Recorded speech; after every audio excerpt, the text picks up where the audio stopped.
Intelligence is one of the main keys to victory in war, be it Russia versus Ukraine or any other conflict. That is why, over the course of April 2023, intelligence leaks were at the forefront of the news cycle regarding Russia's invasion of Ukraine. Obviously, the leaks represented a political black eye for the American intelligence community. The fact that they allegedly came from an airman first class, just the third enlisted rank within the US Air Force, will compel the US intelligence community to rethink its current classification schemes, more than 20 years after the Bush administration expanded access to encourage greater communication within the community after an enormous intelligence failure in 2001. However, the more pressing concern is the implications for the current war itself, and more specifically the upcoming Ukrainian counteroffensive. You didn't need this video to tell you that intelligence matters in warfare. Just look at all of the organizations investing in it. But it is hard to overstate how critical intelligence is for the current segment of the conflict. That is why, in this video, we will cover the basics of the situation on the front line, the dilemma Russia faces as it tries to reinforce its defenses, why it will be difficult to predict where Ukraine ultimately goes, and the value of misdirecting your opponent during this process, all with intelligence problems serving as a unifying backdrop. Quick refresher. Everyone anticipates that Ukraine will begin a counteroffensive once the weather permits it. The question for Zelensky is where to go along the front line. As we have discussed in previous videos, the conventional wisdom is that Ukraine will attempt its assault on Zaporizhia, just east of the curve in the Dnipro River. This avoids the dangerous river crossings further southwest, and the more entrenched Russian positions further northeast. There are also tactical advantages in splitting the Russian supply lines. That is good enough for an elementary understanding, but let's dive deep into the theory of military defense to get a better appreciation of Ukraine's dilemma. The problem with ending our analysis here is that everyone is aware of those incentives, including planners back in the Kremlin. Although it has been fashionable to criticize Russia as a poor strategic actor due to its failed attempt to capture Kyiv at the start of the war, the problem was not in Russia's high-level military planning per se. Rather, the low-level implementation of basic military discipline was poor, and the political intelligence that suggested Ukraine would immediately concede was flat-out wrong. To be sure, the Kremlin's military planners still deserve criticism for not anticipating the discipline problems, and they are still on the hook for not having a good backup plan in case the Ukrainian people stood up for their government. But the point is that Russia's strategic planners are not oblivious to Ukraine's military incentives, especially now that they have had time to adjust to their earlier intelligence failures. Just like the rest of us, they have the intel that Zaporizhia is the major liability on the front lines. Further, they know that Ukraine's intelligence regarding Russian frontline capabilities is spot on, particularly because the US satellite surveillance system is feeding information to Ukraine. Bringing everything together, both Russia and Ukraine have resources to allocate.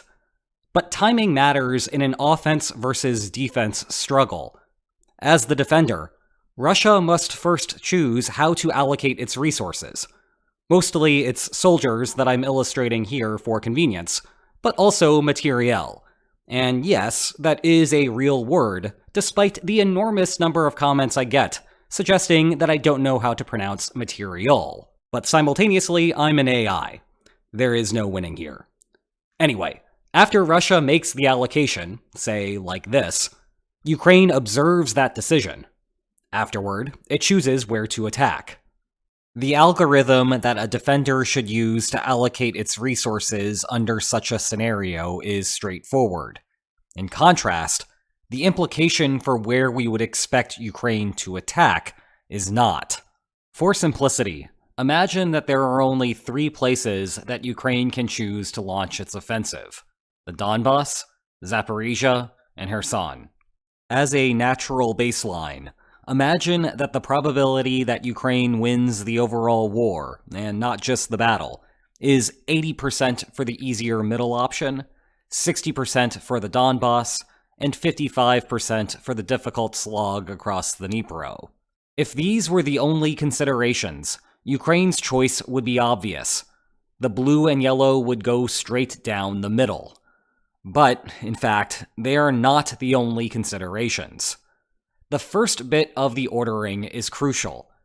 Russia mobilized at least a few 100,000 soldiers back in September 2022, and likely more than that, for the purposes of defending the long front line. How would Russia want to allocate those troops? At first thought, you might want to send them all to Zaporizhia if you're the Kremlin. After all, with a baseline 80% chance of Ukraine winning there, it looks like a tempting target to Kyiv. But something interesting happens if Russia does this. Given the massive numbers of soldiers mobilized, the probability that Ukraine wins drops precipitously.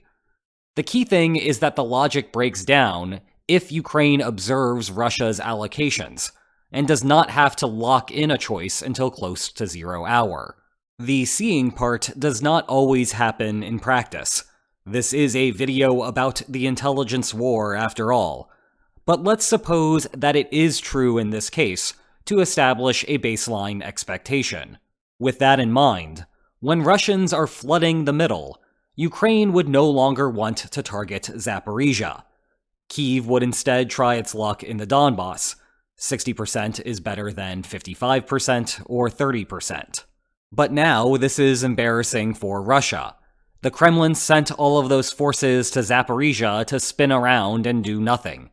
If Russia recognizes that problem, it should shift some of its forces from the center and over to the north. Doing so balances out Ukraine's incentives between the two locations. However, now Kherson is looking like the prime position, so Ukraine simply shifts the attack down there. You can see where this is going. If Ukraine can observe Russia's placements, the best way for Russia to allocate its defenses is whatever will make all of the probabilities equal. Now, I am glossing over some of the details here. How exactly Russia equates all three of those values in practice is not so simple. Recall that I'm just using soldiers to illustrate. In practice, Russian troops have varying levels of quality, and Russia can further adjust those numbers by manipulating the environment. Everything from blowing up bridges, to laying mines, to digging more trenches, to changing water levels. The actual battles can cause further complications. For example, troops are partially mobile and can redeploy after a battle begins. Thus, if Ukraine ultimately attacks the Donbass, Russia would prefer having placed more troops in Zaporizhia than Kherson, just because Zaporizhia is closer. Indeed, you might recall that this was Russia's critical weakness in the fall counterattacks. HIMARS strikes on the bridges out of Kherson prevented Russia from rapidly moving troops out of there. Combined with a fast assault up north, Russia could not do much to stop Ukraine. This is also why Ukraine will likely complement its main counterattack with fixing attacks elsewhere. As the name implies, those are engagements designed to keep Russian troops in place and prevent them from redeploying to the center of attention. Again, this was the case in the fall, when troop movements approaching Kherson gave Russia further reason to keep its soldiers down south. There are also secondary considerations, like how costly each attack will be, how much Ukraine values each target, and how long the war will take to complete given each starting route.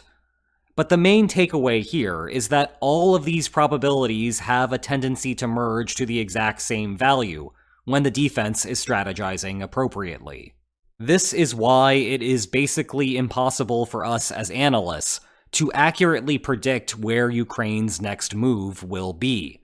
If it were crystal clear to us, it would be crystal clear to Russia, and Russia would move its resources until it is no longer obvious where Ukraine should go with the attack. As a result, if you aggregate all of the guesses you will see out there, You end up seeing a map that looks like this, which is simultaneously funny but also reflective of the central problem. It is because, if Russia does things correctly, we should be confused.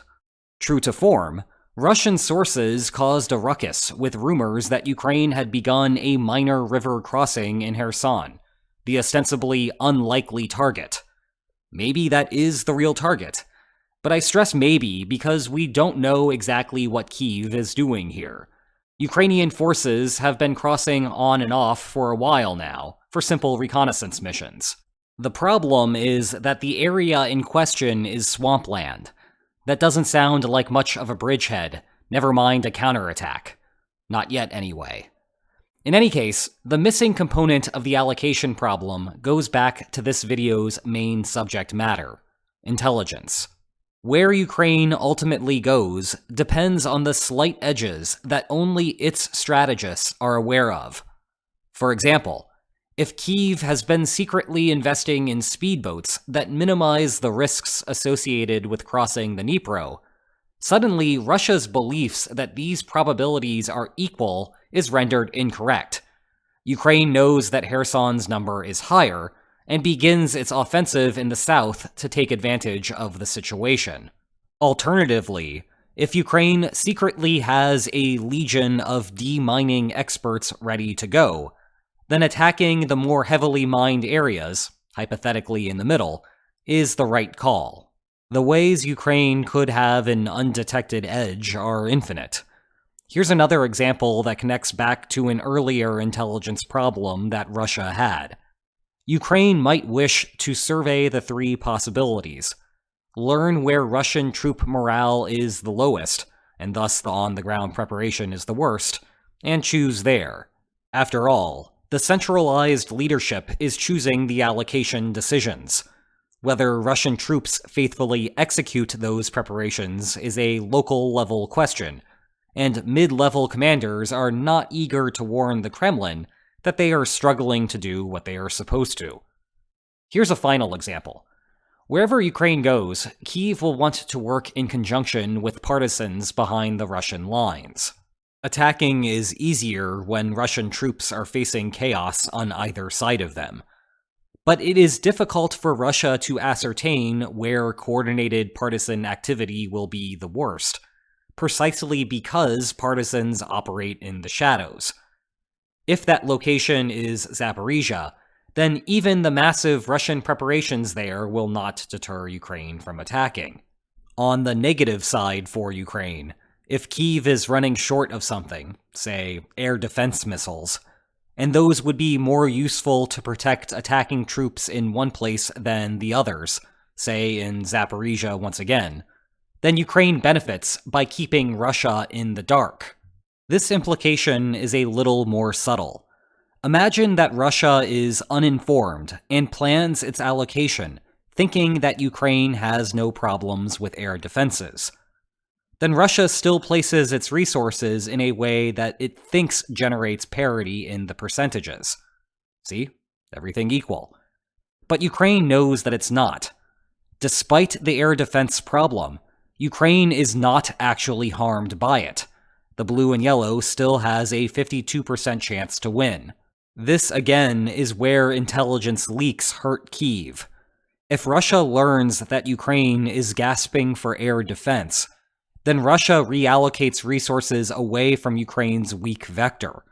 Everything returns to equality once more, and Ukraine bears a cost for its air defense crunch no matter where it ultimately chooses to fight. Of course, this principle goes both ways. Russia may know which of its troops are better trained, and which can barely aim a rifle. Given this, allocations can appear imbalanced from Ukraine's perspective, but actually are not once the quality is factored in. By doing so, Russia could bait Ukraine into picking the wrong location. Regardless, the key point is that the next time you hear someone say that they know where Ukraine is going, remind yourself that unless they also know what's written on Zelensky's secret papers, and Putin's papers as well, that they really can't be sure. As hinted at earlier, The last bit of the intelligence war arises as Ukraine makes its final preparations for the attack. This is the art of misdirection. If Russia gets a couple of days or a week's notice that Ukraine is heading in one direction, it can do little things like reallocate its troops over to that area. Ukraine then faces the rough trade-off between delaying the attack to go elsewhere, with Russia possibly reallocating its troops in the meantime, or to continue with the plan, but suffer a lower chance of winning. Kyiv is well aware that early spoilers have the potential to wreak the most havoc. Accordingly, a high-level Ukrainian government official claims that only 5 people know Ukraine's actual plans for the spring. US citizens are excluded from that group of 5 because Ukraine is not confident about the US's ability to keep a secret. In light of those recent leaks, Ukraine might be right.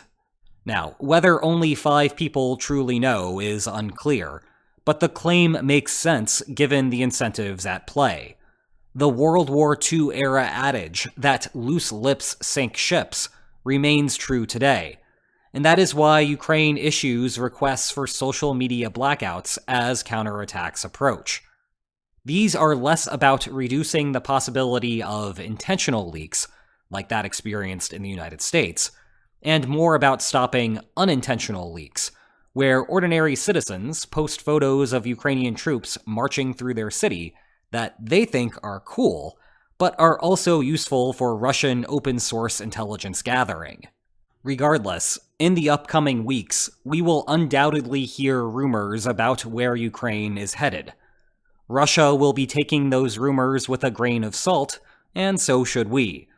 Because intelligence is the main way to gain an advantage in these scenarios, Ukraine will want to do everything it can to protect its secrets, and maybe mislead Russia.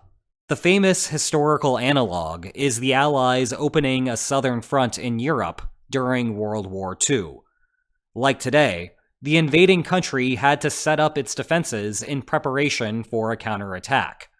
The 3 main choices the Allies had were to go through Sardinia, Sicily, or Greece. In January 1943, at the Casablanca Conference, the Allies chose Sicily as the target and began preparations. The goal for counterintelligence in the meantime was to convince Germany that it was anything but Sicily. Part of this was to create the entirely fake 12th Division based out of Egypt, thereby threatening the Eastern Mediterranean. But the real pull was Operation Mincemeat, implemented by a British intelligence team, and partially inspired by Ian Fleming, who would later go on to create James Bond. They took the corpse of a recently deceased British man, turned him into acting Major William Martin, gave him a complete fake background including a girlfriend, Pam, and yes, that is the actual fake Pam, planted papers on his body indicating that the real targets were Sardinia and Greece, transported the body via van up to Scotland, put him aboard the HMS Seraph, had the submarine drop the body off the coast of Spain, hoped that the tides would wash the body ashore, where local authorities would spot him, realize who he was supposed to be, and turn the documents over to Germany. Through a bit of luck, that last part worked. It was a minor miracle, but Germany believed it, and reinforced Sardinia and Greece. Sicily did not receive that support, and actually had some of its naval assets transferred to Greece, and aircraft transferred to Sardinia just 4 hours before the invasion. When the attack on Sicily began, Allied troops discovered they had a much easier time taking the island than expected. Today, the operation now has wide popular knowledge due to 2 films that fictionalize it. We've also seen a smaller-scale version of such a bluff during this war. Remember at the beginning of 2023, when there was a lot of discussion swirling from the Russian rumor mill that Moscow was opening another front out of Belarus? Well, the winter passed, and no such attack materialized. Russia instead focused its efforts in Bakhmut, with the Belarusian whisperers apparently meant to detract from that, to perhaps middling success. And indeed, these attempts do not always succeed, precisely because opponents are aware of the possibility of deception. In the Haversack ruse of October 1917, the United Kingdom let the Ottoman Empire obtain false battle plans for the Sinai and Palestine campaigns of World War I. But General Kress von Kressenstein, great name, a German liaison to the Ottoman Empire, doubted the documents' authenticity and made no military changes in light of them. The implication here is that when genuine leaks do occur, opponents still might not take action despite seeing them. That is because, until the fog of war lifts, genuine leaks are hard to differentiate from crafty stratagems.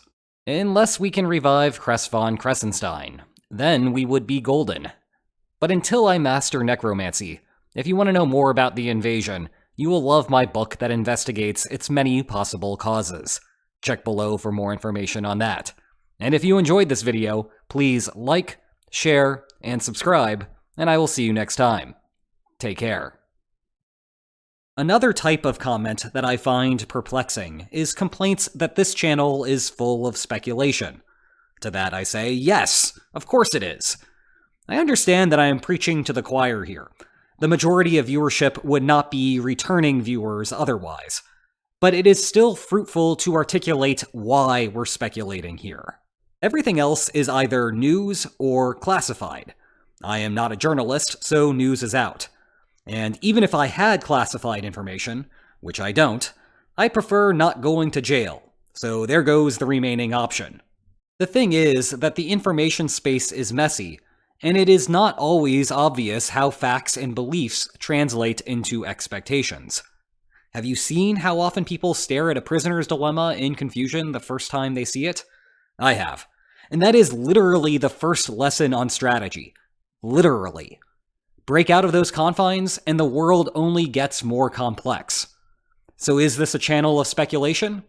In truth, I think it is three things. 1, yes, informed speculation. 2, lines on maps, gotta have those. And 3, images hidden within images. Speaking of which, last time, did you see Putin hiding in the translator's box? This one might have been somewhat easy because you know what image you were looking for. But did you notice from 2 videos ago, this image of Putin with a passport? I narrated the slide as though he were filling out his own, but if we zoom and turn, sure enough, it's Steven Seagal. And unlike the hashtag Where's Putin nonsense, this is an unaltered photo, taken from a collection when Putin gave Seagal his Russian passport. One wonders what else might be hiding right in front of our eyes. What can I say? Easter eggs are fun.